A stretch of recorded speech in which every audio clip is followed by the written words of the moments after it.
Today we're talking about semitones, whole tones, and accidentals. The piano keyboard is made of semitones.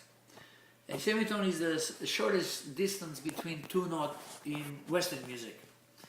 On the keyboard, it is the distance from one key to the next key, black or white. So from C to C sharp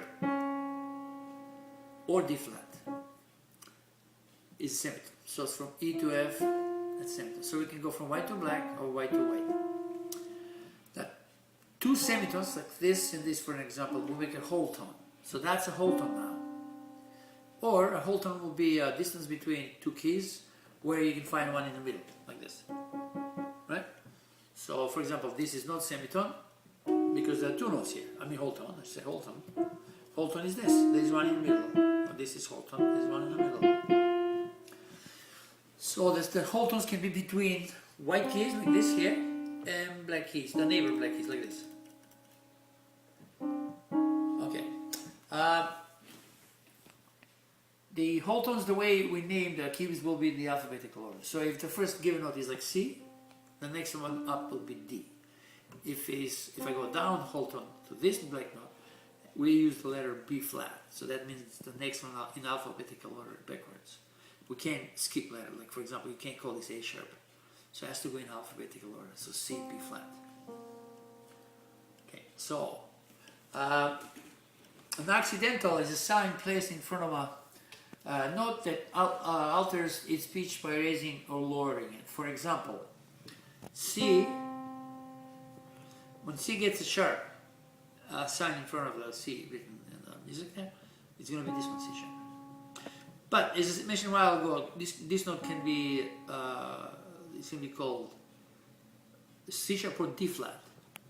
So that's why we have two kinds of semitones. One semitone that uses the same letter name, like C, so it's borrowing the name of the white key. Since the black keys don't have names of their own, they borrow the white key's name. So this note is going to be C sharp if it's as a chromatic semitone given. But if it's a diatonic, this is going to be called D flat.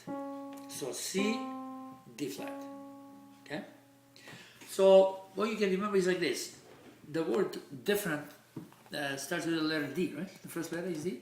Same as diatonic. When we say diatonic, the first letter is D. So D for diatonic. That's how you can remember.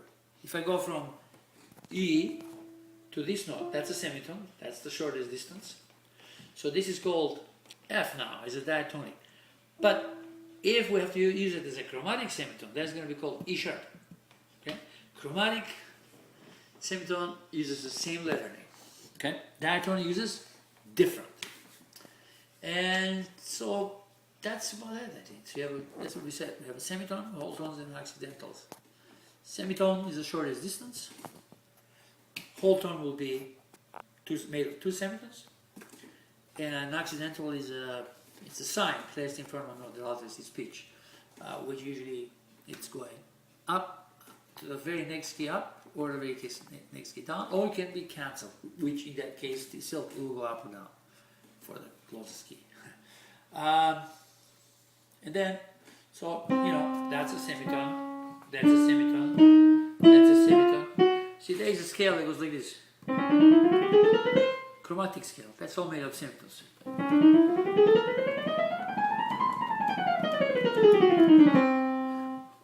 There's a whole tone scale too that goes like this. It's like in the movies, and we go. When somebody goes back in the memory, that's the whole tone scale, right?